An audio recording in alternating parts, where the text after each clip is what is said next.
नमस्कार दोस्तों। वही काल चक्र वाली बात आ जाती है, समय में बदलाव की बात आ जाती है। और समय में जब बदलाव आते हैं तो उस वक्त बहुत सारी बातें नए सिरे से परिभाषित भी होते हैं। अब इन दिनों में चर्चा में ब्राज़ील है। ब्राज़ील में एक ऐसा व्यक्ति राष्ट्रपति चुना गया है, मिस्टर लूला। तो ये जितने भी देश हैं वहाँ के उस क्षेत्र के, उनमें ये बेहद लोकप्रिय राजनेता रहा है। और इसका जो दूसरा जो प्रचलित नाम है वो बूट पॉलिश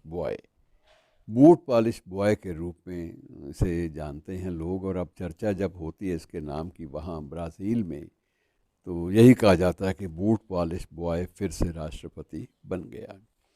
ये लगभग 12 वर्ष पहले भी लोकप्रिय नेता था, वहाँ का राष्ट्रपति था, लेकिन बाद में कुछ आरोप लगाकर कुछ एक जो के लोभ में लोग साजिशें रच रहे थे, षड्यंत्र रच रहे थे, उन्होंने इसको हटवा दिया। बहुत सारे आरोप लगा के बीच में कुछ देर जेल में भी काटनी पड़ी।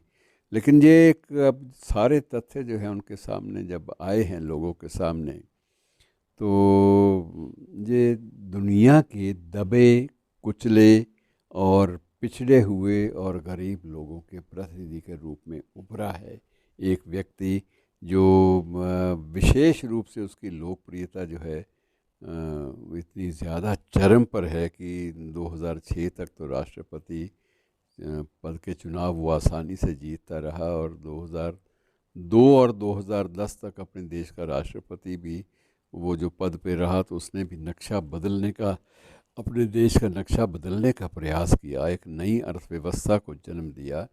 और तब ये कहा जाता था कि ये बूट पॉलिश बॉय ने अपने देश की अर्थव्यवस्था को विश्व में 8वें नंबर पर स्थापित कर दिया, 8वें नंबर पर।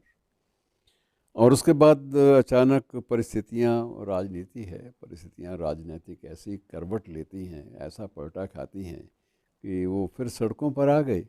लेकिन अब फिर ये महसूस हुआ लोगों को कि उस आम सामान्य बूट पॉलिश बॉय को पुनः सत्ता में लाए बिना उनके देश की जो समृद्धि है, जो चरमरा रही है, वो वापस नहीं आएगी जब तक वही आदमी जो ज़मीनी बारीकियों को, ज़मीनी हकीकतों को समझता हो, उसको आगे लाया जाए और उसको आगे ले आए। अब फिर वो लोकप्रिय रहते हुए सामने लोकप्रियता के आधार पर आया है। गत वर्ष ही उसको भ्रष्टाचार के सारे आरोपों से वहाँ के जो मुख्य जो न्यायपालिका थी वहाँ की, तो उसने बरी किया कि इसके ऊपर कोई भी आरोप जो है वो प्रमाणित नहीं हो पाया। लेकिन जब तक आरोप प्रमाणित नहीं हुए तब तक उसे निरंतर यातनाएं भी झेलनी पड़ी और प्रताड़ित भी किया जाता रहा। लेकिन समय बदला और उसके बाद वह फिर से उसी सरकार का नियंत्रण संभालने के लिए आगे आ गया, सत्ता में आ गया। और अब ये है कि एक बार फिर बूट पॉलिश बॉय जो है वो अब इतिहास के पन्नों पर एक नई इबारत लिखने जा रहा है। और ऐसी शख्सियतों को सदा अधिमान दिया जाना चाहिए। और विश्व में तो बहुत सारे ऐसे राष्ट्रपति और प्रधानमंत्री ऐसे हुए हैं जिन्होंने एक कॉमन आदमी के रूप में, सामान्य जन के रूप में अपना जो कैरियर था, अपना जो अपनी प्रतिभा का प्रदर्शन था, वो आरंभ किया था। ऐसे लोगों में अब्राहम लिंकन भी थे और बहुत सारे विश्व के प्रमुख लोगों में